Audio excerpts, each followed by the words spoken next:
Hi guys, this is Potterton boiler and Potterton profile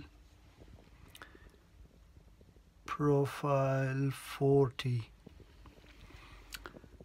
and the problem we have here is not igniting,